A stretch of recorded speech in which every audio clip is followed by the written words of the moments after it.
Hey, good morning. Good morning. Welcome to Build Your Best Life with Coach Deborah D. Smith.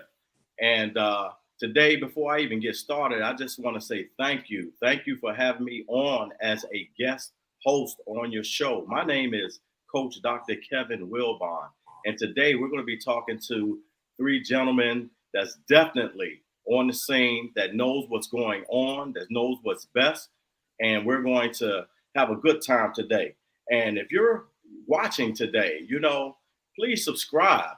Hit that subscribe button because Build Your Best Life is a lot of information that will help anyone that's sitting there watching, especially parents and young men.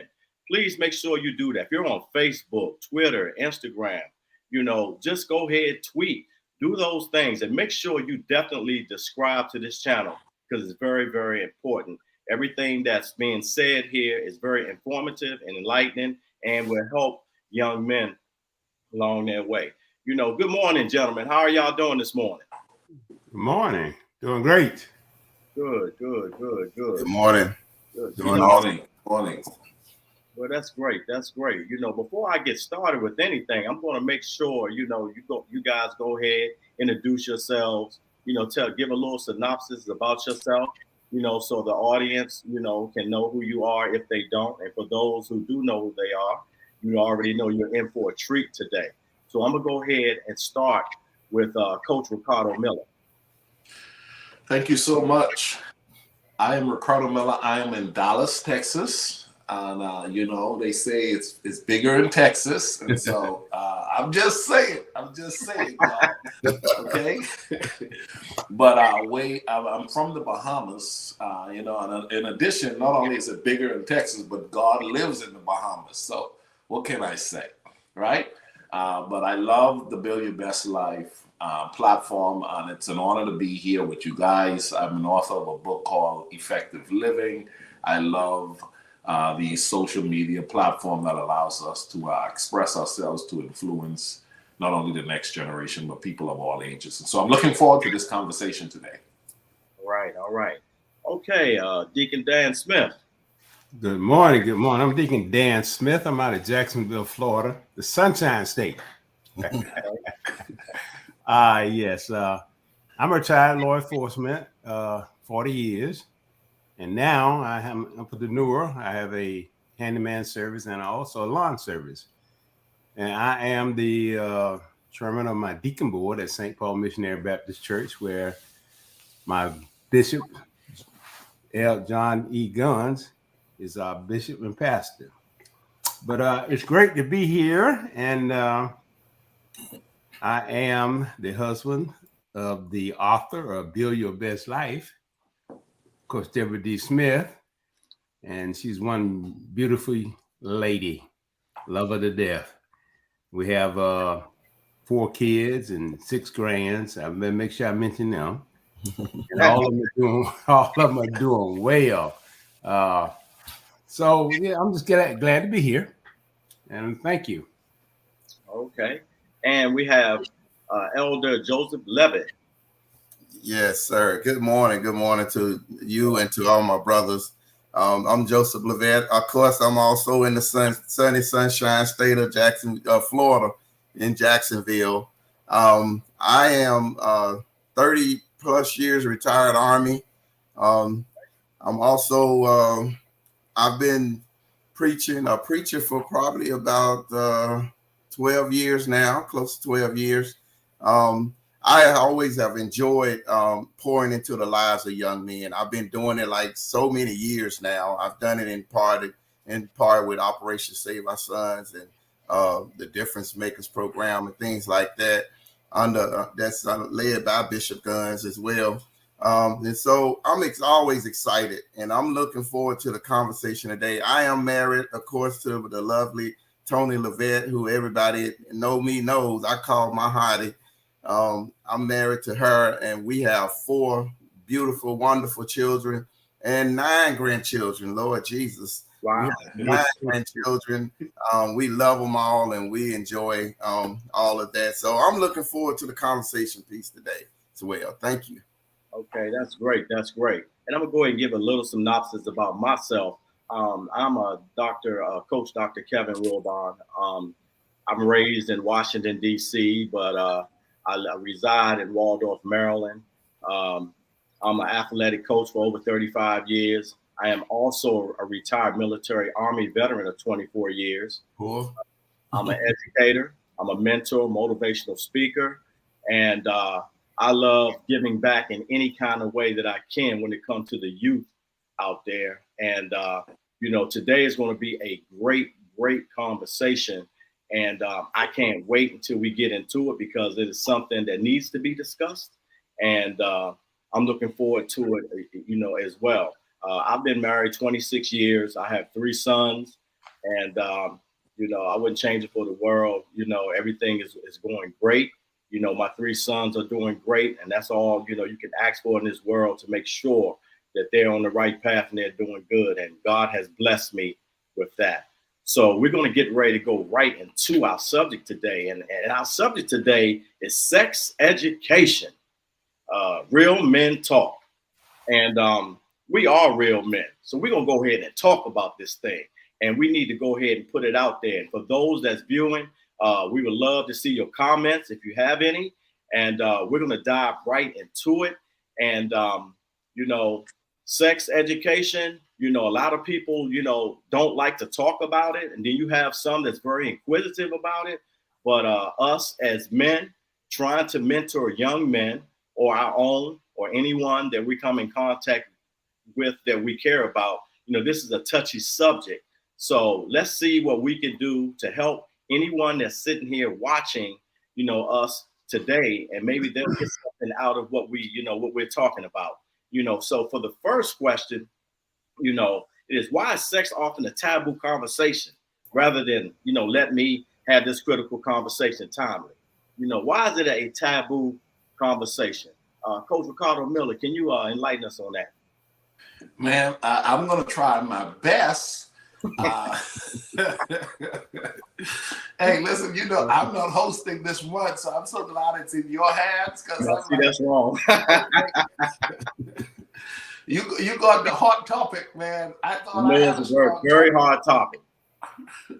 No, but I think one of the reasons why it's a taboo subject is because, even growing up as kids, we were taught, if it was ever taught, it was the birds and the bees. What the birds and the bees got to do with sex.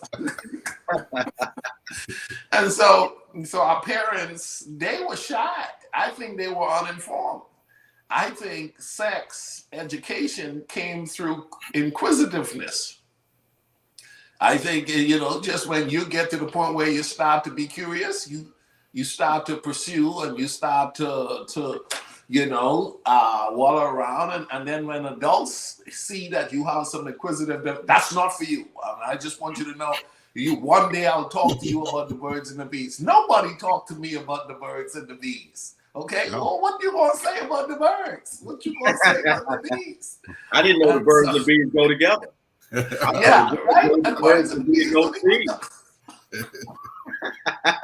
Okay, what about you, Deacon Smith? Well, it's like Coach Ricardo says, our parents just didn't talk about it. And I don't know, they just didn't want to talk about it, or their parents didn't teach them about it. So, it was just going down the line like that. But you always heard about the birds and the bees. And so my thing was, okay, wait a minute, birds fly around, bees be humming, trying to get honey or whatever. So what the connection? Couldn't see the connection. Right. And if you learn anything, you got that with the fellas. That's where you got to pick up your thoughts, your conversation, and as but back then. But now, as they get older, well, this generation now, they talk about it more than we did back when we was coming up. So yeah, I think that's one of the things. Our parents just shout off and not talking about it. Because my father, he ain't talk about it. My mother, she ain't talk about it. I mean, the only thing you ever hear them say, y'all better not go out there and get pregnant. I got to bring no baby in the house. That's it. Yeah. Right. That was it. Okay, Elder Levette, what's Well, your take? I'll say for me, and these guys pretty much laid it out there. You know, that was the general thing. It wasn't talked about. You know, a lot of times we learned about this stuff, like Deacon Dan said, we learned about it from friends. You know, I mean, you know, everybody had that little friend that come to school with a hustle, sneak his daddy's Hustler magazine to school, and you be looking through that book and you start seeing stuff, and now you got questions about what's going on here. What are they doing? You know, that was like one of the big things. And then the other thing was, you know, even when you had like young girls in our neighborhood growing up in the projects, you know, you got young girls, they get pregnant and all of a sudden they disappear. And they be like, oh, well, they just gone to live with their aunt for a little while, you know, but they wouldn't tell us what was really going on. Or if you saw a girl that was pregnant, your parents, like my sisters, my mom told them, stay away from her. Yeah. You know, so when we was growing up, you know, that's all we had was that and HBO. And when HBO came on the scene, you know, late night HBO, you sneak on the TV and oh well, here we go. Here goes some more stuff. So yeah, that's kind of like how the taboo.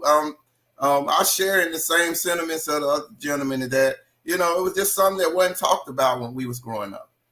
Yeah, you're right. And as far as me, the thing is, I learned more about that from my uncles and cousins because, you know, there wasn't around a whole lot.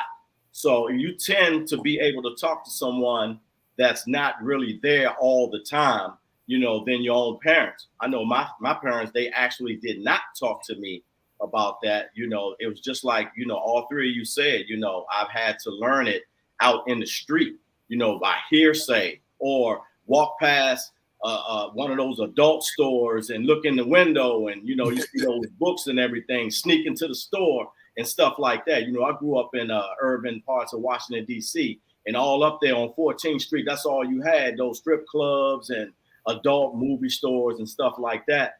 And, you know, I learned it that way. But it's a little bit different today because everything now is accessible when it comes to sexual stuff, you know, on the internet. You can go on your phone, people talking about it, you know. I mean, it's just out there now. So it's a little bit more advanced, and they're going to have a lot of more questions because of computerized things, excuse me, that's going on. And now you can just go on your phone in Safari and it'll pop up. Stuff will pop up. So, yeah, you know, that's where, you know, it happened for me. So I'm going to move on to the next question. That next question is, many people gather information about sex from the internet, you know, and it appears in both. What is your perspective on this learning method? I just finished harping a little bit on the computers and stuff like that. But what is your perspective on that, Coach Miller?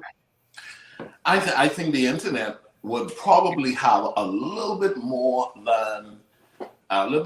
accurate, not a little bit more, but obviously there's a lot of information there. It's being able to decipher which is right and wrong. Like going back a little bit with history, most of the stuff I learned on the blogs was wrong.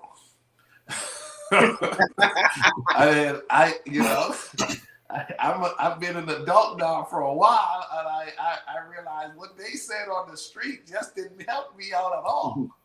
Okay, as a matter of fact, I had to unlearn what I did learn, and so even what's on the internet.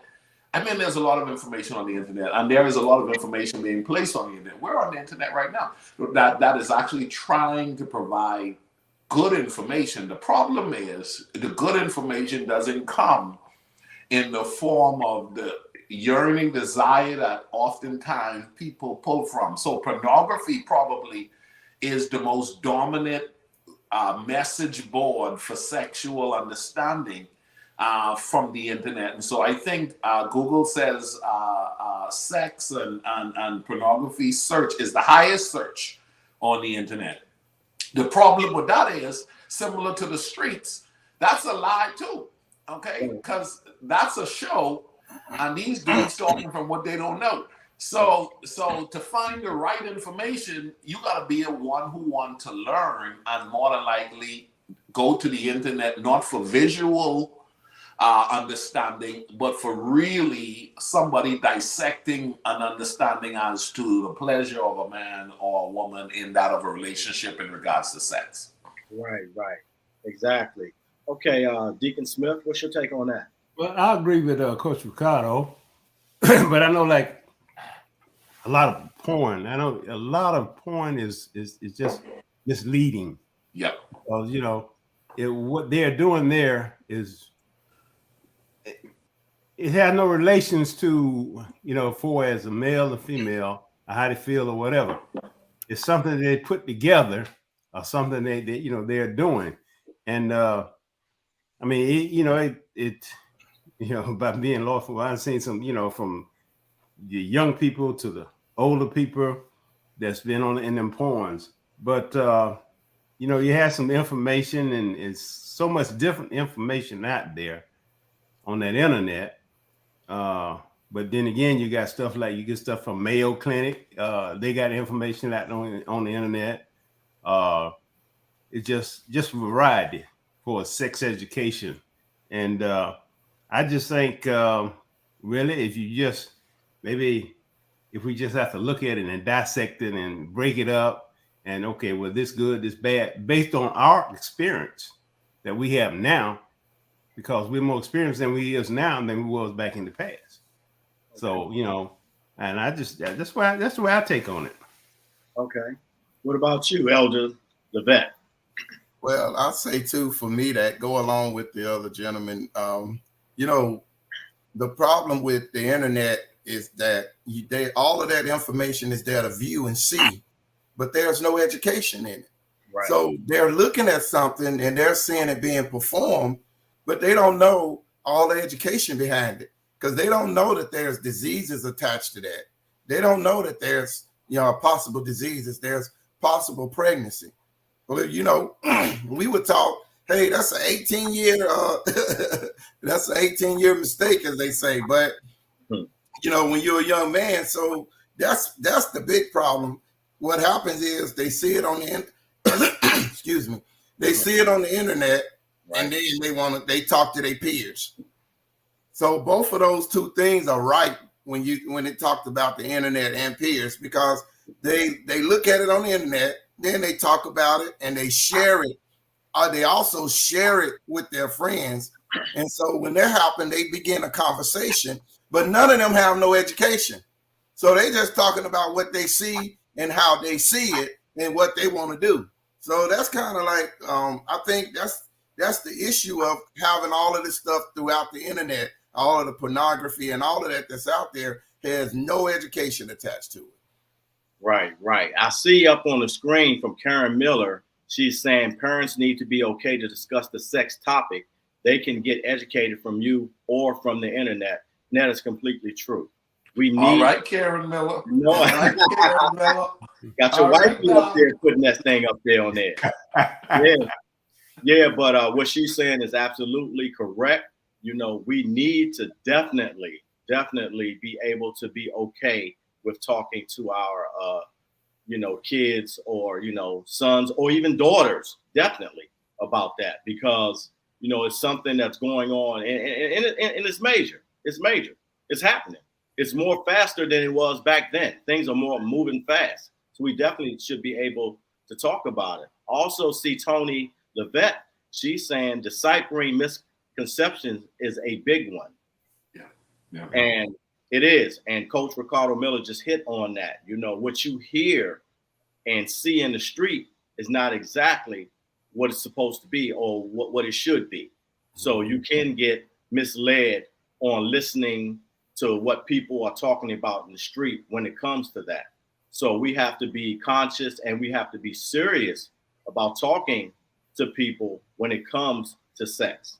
Okay, I'm gonna go to the next question. The next question is, do you all think that there's a firm date to have the talk with the young men, or should it be individualized? And we're doing that, just one-on-one. What do you think about that, Coach Miller? I think definitely individualized, but at the depth of the information.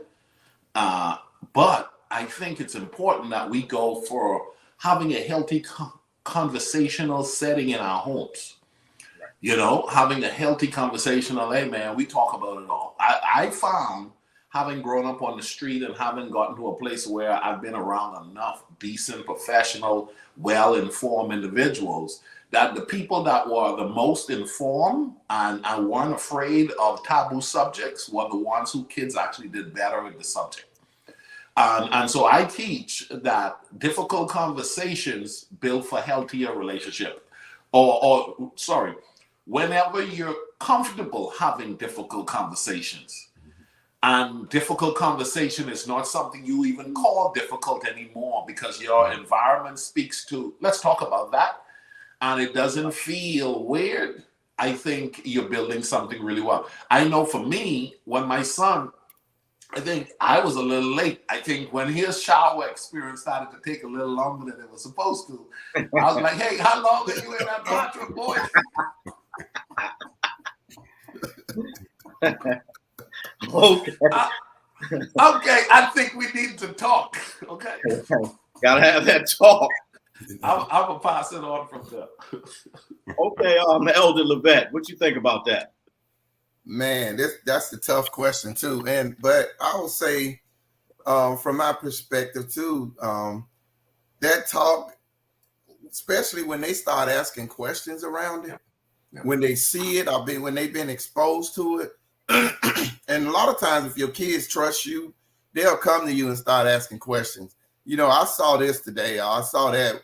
You know, what's about it? And that's the point right there, that we can't shy away and say, well, you don't need to know about that right now. Because that's what has been told to us in our growing up times. And even, you know, we've done that probably sometimes to some of our kids. You know, no, that's not, now is not the time. Right. But now, once they bring it to you, I don't care if you're 9 years old, we need to start having conversations. And I think Coach Ricardo, he alluded to this, that you need to have that conversation at the depth of what needs to be said at that time. Tell them enough to where they understand what they saw, but not so deep as to something they're not ready to understand. So that's kind of my take on that. Oh, okay. All right. We got Mr. Smith over there. Hey, well,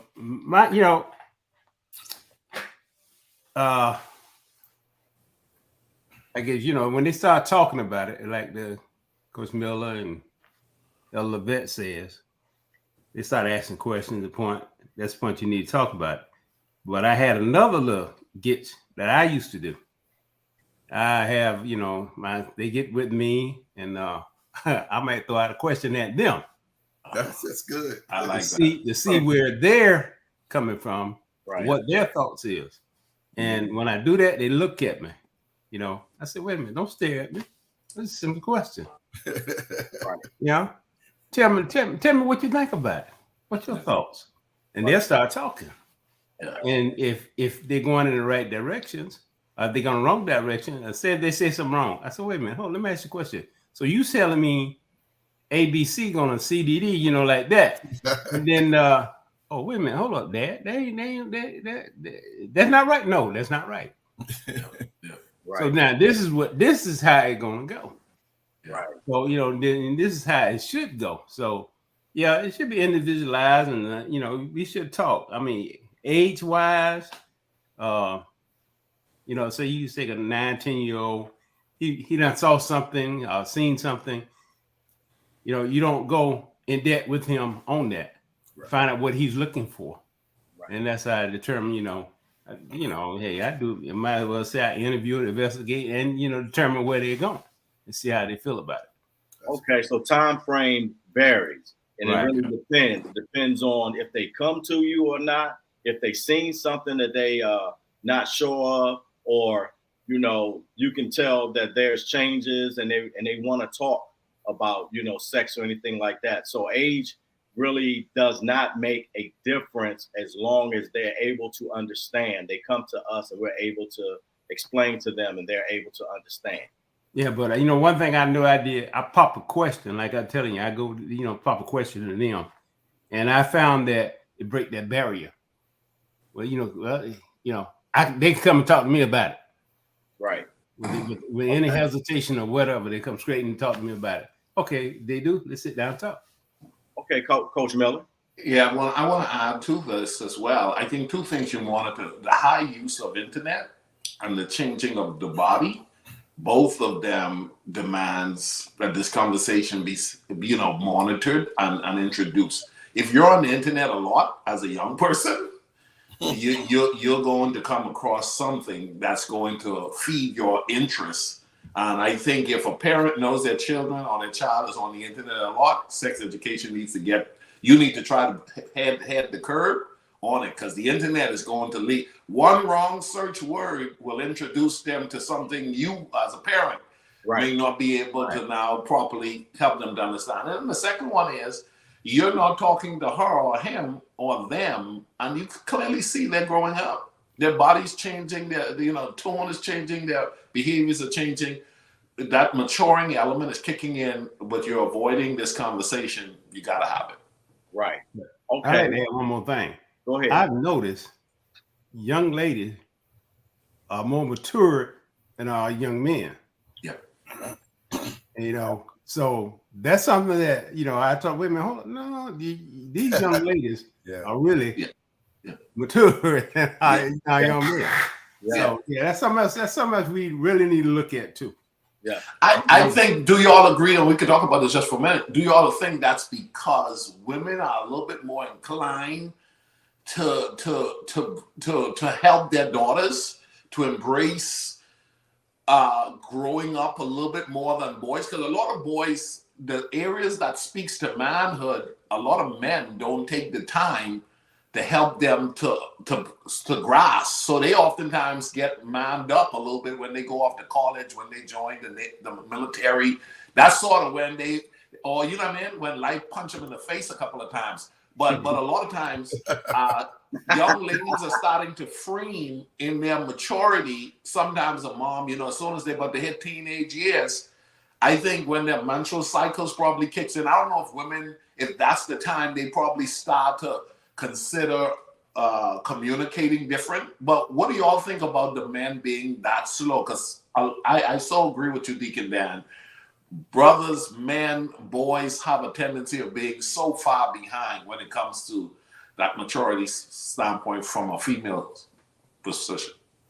I think for me, I think part of that is because young women actually start experiencing more body changes than men. And I think because of that, they have to be a parent or, I know with my family, I have 3 girls and then my wife, if things like that start occurring, then they start having them conversations then, because it's important for them to understand why they're coming on the menstrual cycle.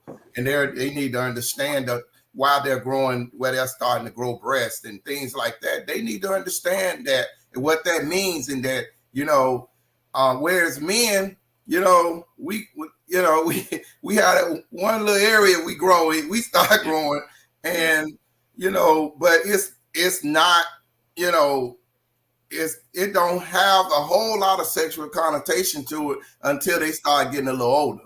I mean, at first it's just it's the little man that we go and use the restroom with, Right. But as you get older, now you start adding all the stuff you see on TV. Oh, that's what that's used for.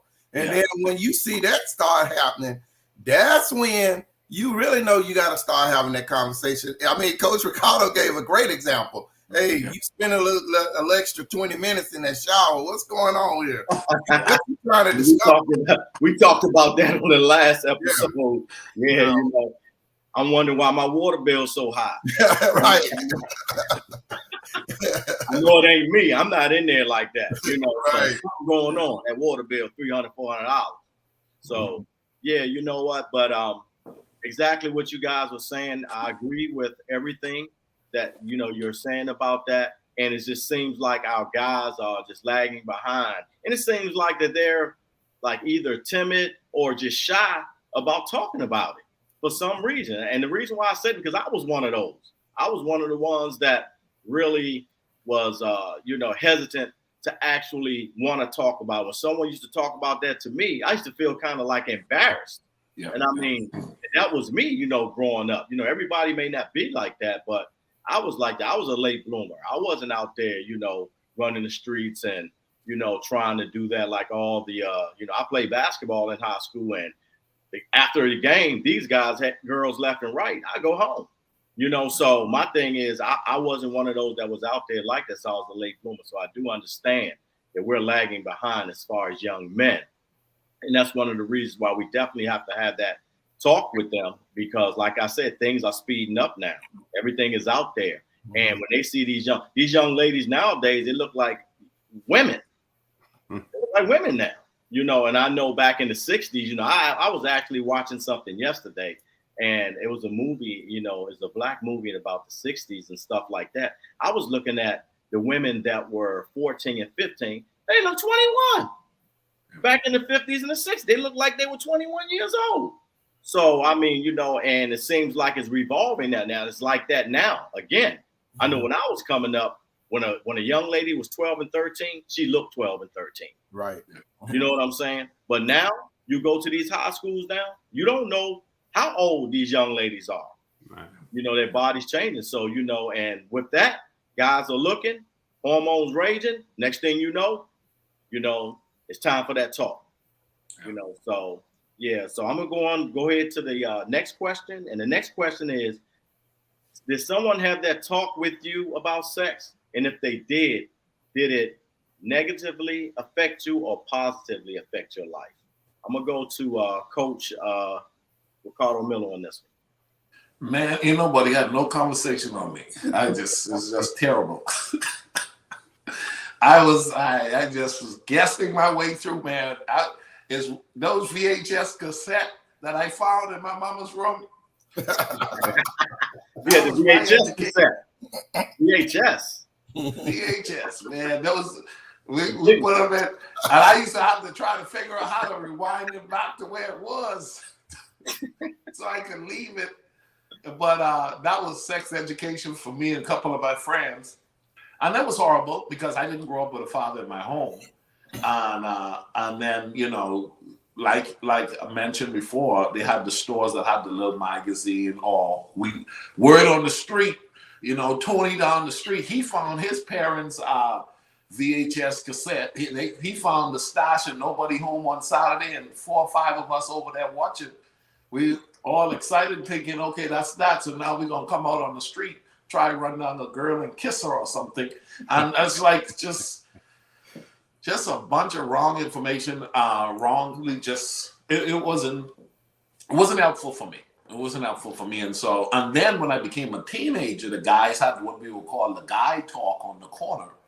And I remember I was about 30 years old, and I was like, man, I gotta unlearn what I should have never learned at the beginning. Because these dudes just thought, they thought one thing, and it had very little to do with love and emotion and really connecting and so forth. Okay. All right, Deacon Dan. No, nobody talked. Like I said, the parents didn't talk to me about it. My dad didn't talk to me about it. And I think I had to fight from my own perspective on that. And what I was doing, I mean, it turned out to be positive, because one thing, my mind said, no, you don't want to, what these guys doing, you don't want to get no girl pregnant. I saw some friends of mine, they got girls pregnant. Oh, no, I am not taking care of no child. I ain't got no job. I can't, take care of no child. That's what I looked at. And that I think that was a positive, because, hey, I didn't have to worry about that. Right.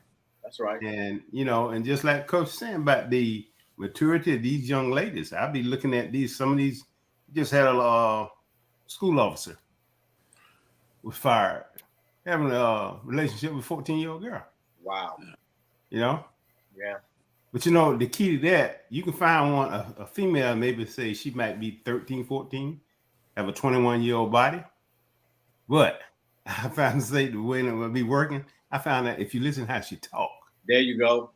you can tell that she's much younger than what she appears to be. By the conversation. Right. Right. Okay, Elder Levette, what's your take on this one? Yeah, I'll say for this particular question, no, it wasn't talked about in my growing up in my household. But I will tell you this: what was taught did help me understand the difference between what I saw and what decisions I made. Well, what I saw, when we saw little, like you said, like Coach Ricardo said, one of your friends had one of them VHSs and you saw that sex going on. Well, you see, they just some guy walk up to a girl, they in a park, and all of a sudden they end up having sex. Yeah. Well, one thing my mom and dad did teach me was that how you don't touch women. Like certain areas you don't touch women. I was taught that kind of stuff, that you don't touch a woman a certain way. Yeah. And so I think in understanding that part, because my parents taught me that, and I know if I do that, I'm gonna have some problems.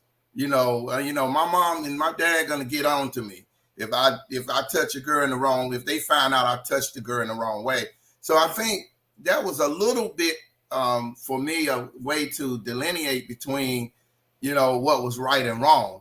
Because I was like, okay, that stuff can't be real, because he just walked up to her, they started talking, next thing you know, they having sex.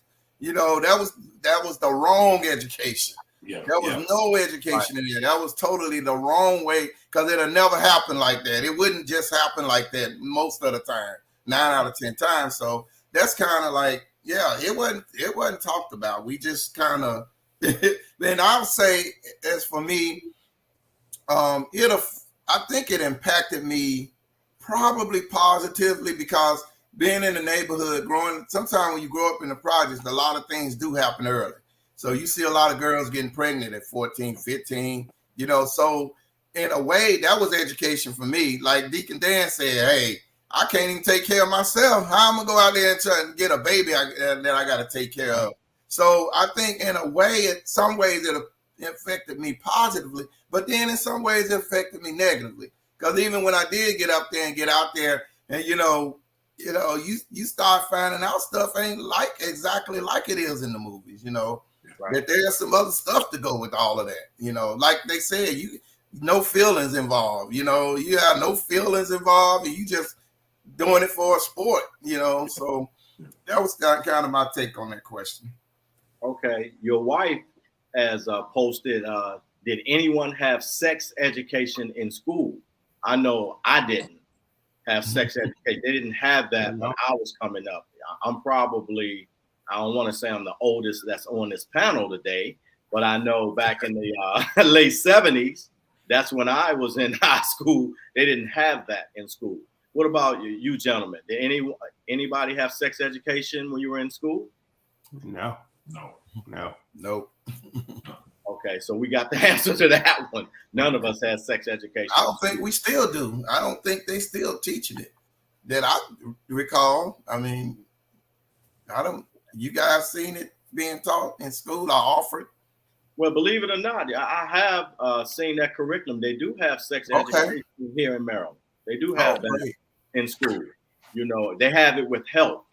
They actually combine that. You got PE, and then once you have health, then they start talking about the anatomy, biology, all of that stuff, and then it goes right into the sex education. So they definitely have that out there. But I wasn't afforded the opportunity, to be able to be in that type of class. And I think that class will help if you have someone that's teaching it that actually know what they talking about. I would say that, because just because they're talking about it doesn't mean that they actually really, really know about it. So you got to be real careful with that as well, because of, the days that the time that we're living in. Okay, I'm gonna go to the next question. The next question is, say sex is a conversation mainly given by mom to daughters. I think we already went over this just a little, but what about young men? Moms give that conversation to their daughters, but do the fathers give that conversation, have that conversation with the young men? We'll start off with you again, Coach Miller. I think it's very important. I only had a son early on, and so I did have to have the conversation where I was okay. I need to start having a different level of conversation. But we live in a world today. I wanted to. It was before the sex. I wanted to make sure the interest was right. So I was like, okay, where's your interest? We live in a world where there are many interests, and I was having my fingers crossed and praying, Lord, may he have the right interests. And then I found his phone one day and I said, yes, Jesus, he has the right interests. And so after having the right interests, now it's, okay, can I help him to understand the whole importance of delay? Hey man, wait for marriage. And then knowing where he's living in a world where, wait for marriage? What's your view on waiting for marriage? As a matter of fact, Coach Deborah, we probably could have that as a guide conversation. The healthy benefit of an understanding of waiting for marriage, or is that still a view? Oh my goodness, and that can be talked about. And so my son and I are having to have those type of talks. And so, yes, I think men need to have the conversation, and I think a lot of guys don't have a father in their life. Right. And that's, I think, is causing a lot of guys to not have the kind of conversation. And it's a weird conversation to have with your mom, who want to talk to their mother about safe sex, right? And I think mothers probably will do a better job sometimes because men are so timid because they weren't taught much, But what is real sex education to teaching your son? Okay, here's a condom, boy. If you're going to do it, wrap it up. Okay, whoever was told that? Nobody told me that until I went to a correctional program. They were talking on. I think I was about 16, and they were talking to all troubled boys, and they said a couple of things. One, this was the best lesson I ever learned about girl-guy relationship. Number one, if a girl says no, and you continue, that's rape. Let me tell you something. I got that at 16. You didn't have to tell me that no more, okay? Hey, listen, I told my son, I said, let me tell you something. I probably still got some women out there who were 16, 17, 18, 19 when we were about the same age. Right. And we're having a holiday weekend experience and having a great time. And it's to that point where somebody is naked and we're engaging and they said no. And I'm like, okay, give me the remote. Let's watch TV, because I'm not moving on from there. I learned at 16, no is no. But who teaches that? Who teaches no is no? And I was in trouble in a program that was trying to sway me from being the troublesome boy that was actually helping me to understand something like that. Right. Okay. What about you, Elder Levette? How you feel about this? Well, I say for me, we have to have that conversation. I can say transparently for me, with my son growing up, and he's the oldest. So with him growing up, it was more like I had conversations with him about, don't have sex because you get the girl pregnant, you're going to do all of, I had them kind of educational talks. But then what I didn't do was what Coach Ricardo was saying. I didn't have that conversation. Wait to marriage and learn how the sanctity of it and how it's much more beautiful. Then you with the person you want to be with. You're going to have children that hopefully that you'll raise together in a home, so where you can educate and grow them together. I didn't have that part of the conversation, but I had the conversation always about, with him, like, hey, you better leave them little girls alone. That little girl, she fast, because as they talked about the girls, how they, they mature faster. They're maturing, and physically they maturing. And he's seeing some of them girls are 15, and they fully loaded, and he then, wanting to go after them. And I'm like, well, what is your interest? And one of the things that Deacon Dan said earlier is something I used to do. I asked them probing questions when me and my son, we riding to the store, we just riding, going out, hanging out or whatever.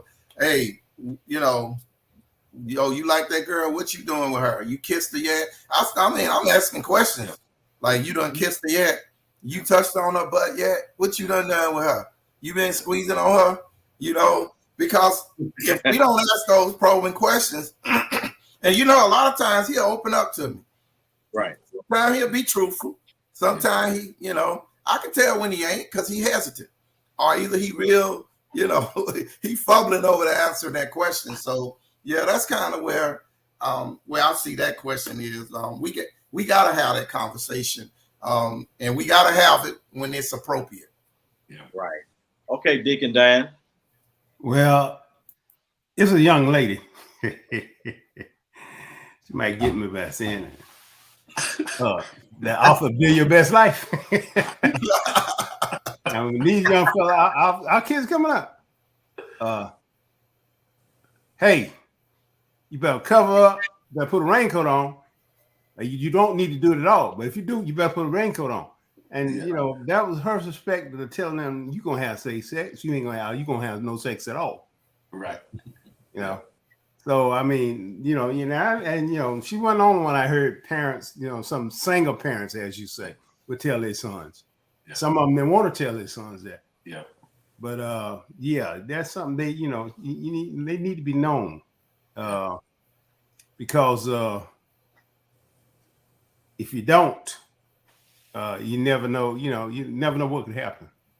Right. You don't. You really don't know what happened. But that's something that I tell my boys same thing. And we was talking about this marriage thing. I said, hey, y'all can wait to marriage. I tell them that, all three of them, y'all can wait to marriage. And I say, but if you don't want to wait to marriage, you got to understand, you got to do something to prevent any type of pregnancy, any type of diseases. So they got that understanding. Good. Okay. I have a question for you three gentlemen. What do you guys think about them passing out condoms in school? Is that more of a tactic that people will gravitate to actually make them want to go out there and do it, or they see it as the way we would see it, as just for protection? I think when I was in school, the problematic kid that I was, man, if they came with some box of condoms in my class, we gonna have an orgy on the weekend.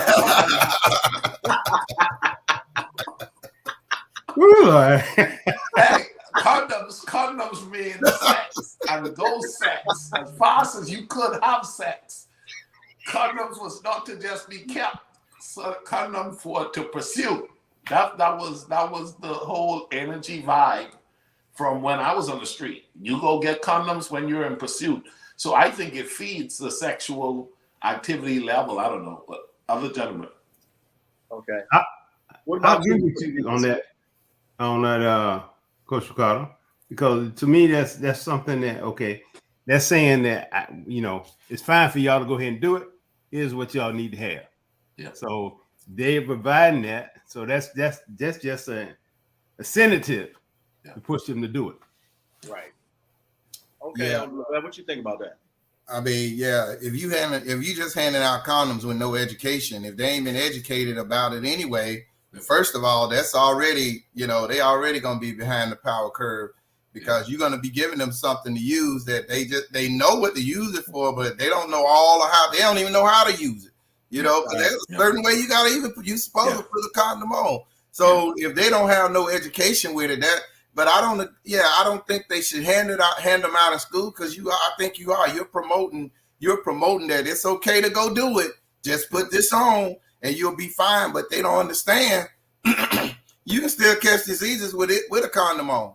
Yeah. What if the condom break? You can still get a girl pregnant. They ain't thinking none of that. They thinking that, hey, I put this on, me and her gonna go at it, and then boom. She come back and say she pregnant, and what's your first response? Well, it ain't mine. I had on a condom. Yeah, right. Well, the condom broke, and then what happened? You go to court, find out it is yours. I mean, I had this happen to a real good friend of mine growing up in high school. It happened to him.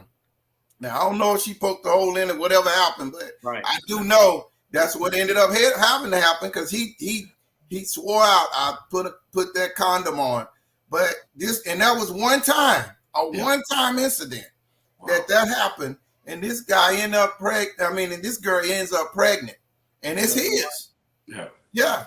So what you say then? I think education and probably access to, not spreading out. Like like, what are your thoughts on you have access to, but you're not necessarily handing out? There's two different terms there. Meaning, if you're going to go there, then reasonably in having an understanding, then go where you have access to, maybe inside of, they have those little machines or something like that is free, but it's not distributing, because I think distributing feeds the idea.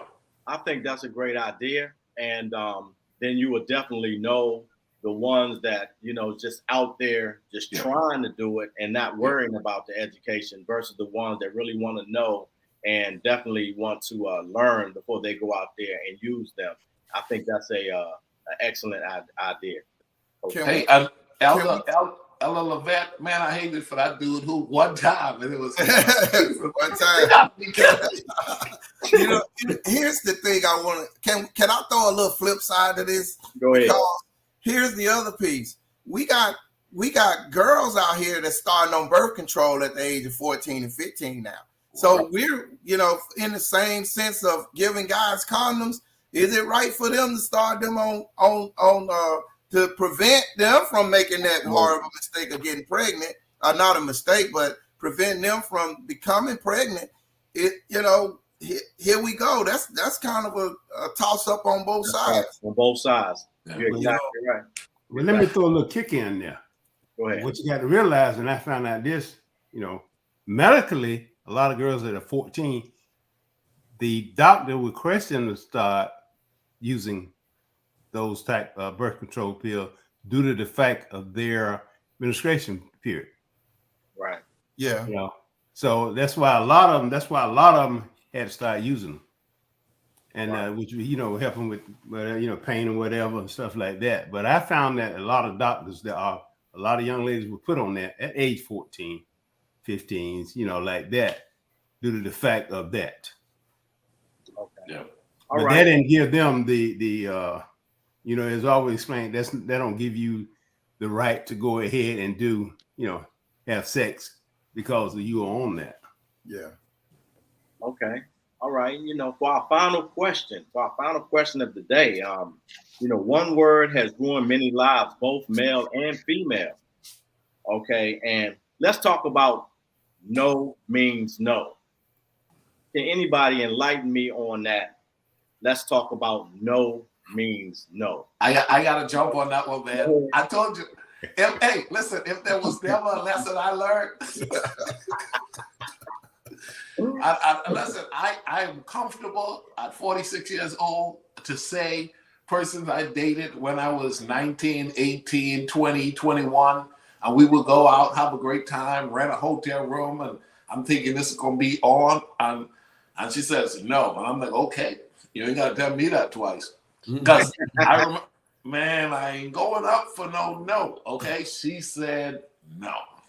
Well, and there's this understanding, but her clothes was off, and she was still kissing me, but she said no. And when that police said that in the front of that class, with all of us were problematic boys sitting down in that class, and he said, any form of no that is said, should you go to court, the court is going to ask you, did she say no? Right. Did she say no?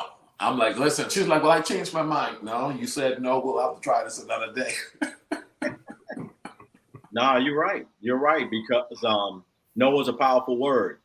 And a lot of people be thinking, because they're saying no in a seductive way, that means yes. And it does not. It means no. If they say no, then no means no. What about for men? Let's flip this. What about if a girl comes on to a young man and he keeps telling her no, she keeps going at it? Isn't that the same thing? He's soft. They're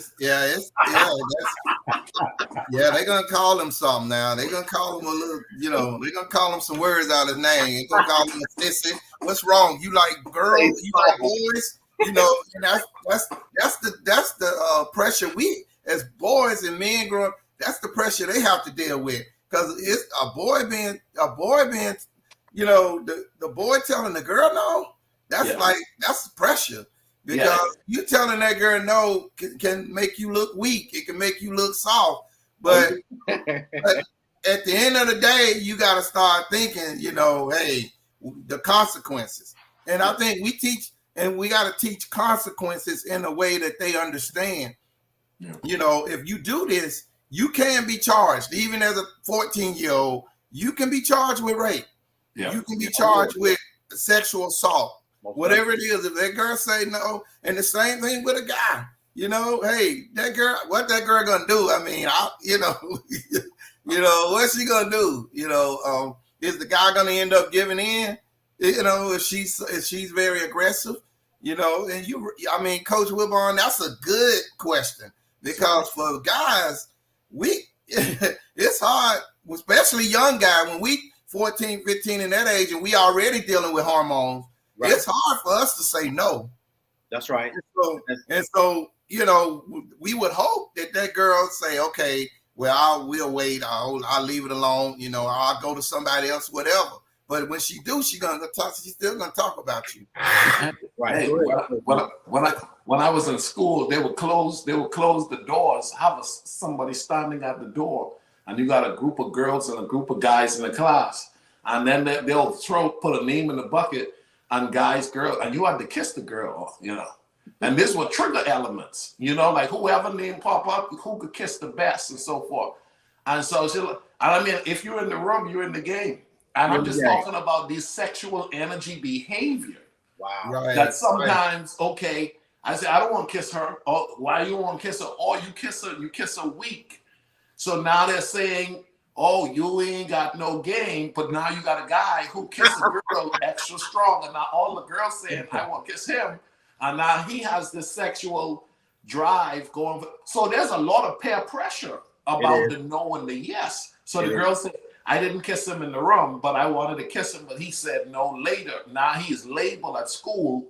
Is it okay for a guy to say no? What a great subject. And not be labeled. Right. Okay, Deacon Smith, what you got to say? Well, I think you need to add just a little twist to it. Okay? Because when I was coming up, if I didn't like, if you know, hey man, no.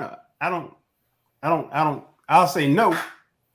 But because I said no, you got to understand something. You got to be very special for me to say yes. Ah! Yeah, there you go. Yeah. There you go. That's what I tell them. Dan the man. Look at me. Oh, I'm not special. No, you're not special. see, Coach Ricardo is a little bit different than us. Coach Ricardo ain't gonna be soft. Coach Ricardo gonna poke his chest out there. He gonna kick. So, when you grew up, I should have grew up where you grew up at, because those games they seemed like they were fun. We didn't play those type games, but hey, I'll tell you another game that was almost criminal. We were kids, and we would play catchers, feelers.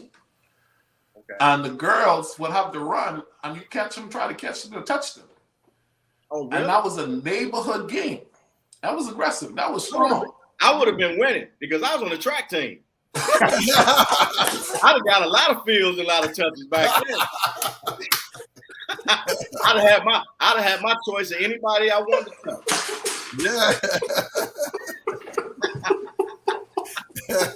Y'all guys, man, y'all crazy. Okay, so the girls should respect the guys' no. Just like the guys should respect the girls' no, the girls should respect his no. And I think I would rather be called soft than be called daddy. Yes, sir. That's me. 16. Yes. Yeah, because my parents, they wasn't about to raise no kids for me. Right. They and they told me that you bring somebody up in here, you're gonna have to take care of it. And if you can't take care of it, you gotta roll up out of here. You gotta become a man. Absolutely. So I got 3 sons. I talked to them about that. And believe it or not, my 35-year-old, he doesn't have a kid, and my 26-year-old, he doesn't have a kid right now. So they're all about their business, trying to get their life straight first, because in order to do that, you got to be able to afford that. You got to be able to raise your kid. Right. So that forces you to become a man, real quick. I don't care what age you are. If you have a kid, you're going to be forced to become a man and be able to take care of that kid. And I don't think at 14, 15, or 16, that's something that anybody or we want any of our kids to have to experience, whether it's a young man or a young lady. We don't want that to happen to them. Okay. All right. Well, we're at the part of the show where we do our closing remarks. And it has been a great one. I enjoyed all three of you guys. You know, I wish we could do this longer or whatever. You know, I really enjoy these conversations because it is enlightening and it's very informative for everybody that's watching. So for our closing remarks, I'm going to go to you first, Elder Levette. Yeah, I'll just say, I think we this was, man, such an awesome topic. I mean, this is platforms like this is what'll help somebody now, especially a parent that don't really know, that wasn't told. Even if somebody that's in their 30s and they got a teenager that's 13 or 14, it's platforms like this where they're being educated. You're hearing some things that is gonna help you along the way. And shoot, you gotta sometimes say, hey, rap that rascal, whatever you're gonna say, you gotta be able to have that conversation with the guys and let them know, that sex is not nothing to play with. Right. There's a lot to go with it, and we can talk about it, and that's what we do. We just continue to educate, because one of the things I do, even I have this thing with all of my grandchildren, particularly, that they can come and tell grandpa anything. They can come. So me and my wife both, we've opened that door where our grandchildren, even, they can come and tell us anything, talk about anything, and we're going to have that conversation to the level that they need to have it. But I think that's the most important thing. What we've discovered through this whole conversation is education is the key. Education is the key. If we give them proper education, it's just like anything else. If you're giving the education, Dr. Wilbon, in order to get his doctorate, he had to do, it's a lot of education he had to go through to get it. And he had to stay, and that kept him on track to get to him obtaining a doctorate degree. So if you're gonna, that same thing applies with, as we educate our young men and women, is that we got to educate them enough to where it'll stick with them along their journey in life. So thank you again, Coach Deborah. This has been, man, just awesome. And I enjoyed hanging out with these guys. We can do this again anytime y'all ready. Thank you for that. And Deacon Smith, your final thoughts. Okay, my final thought. See, one thing about it. Sex education is a high quality teaching. Yeah. And learning about a broad variety of subjects, related to sex and sexuality.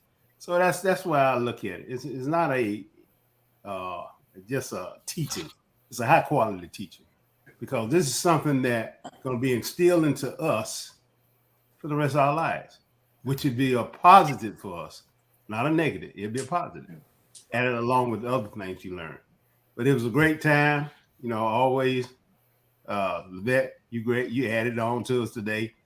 The other three of us be on here every second Saturday, but it's been a great time. But I want to promote this book, though, Build Your Best Life. Yes. I thank my wife for inviting us on here to get these subjects on the day, and I'm sure it will help a lot of people, a lot of parents. And you can get this book. You can order it from Amazon. You can get a personal book. I send you Build Your Best Life with it, www.buildyourbestlife.org, and definitely will send you a personal autograph book. Okay. So it's a lot of good tips in this book. A lot of good nuggets. A lot of good tips, because I read it, and like I say, I wish I had this when I was working in law enforcement.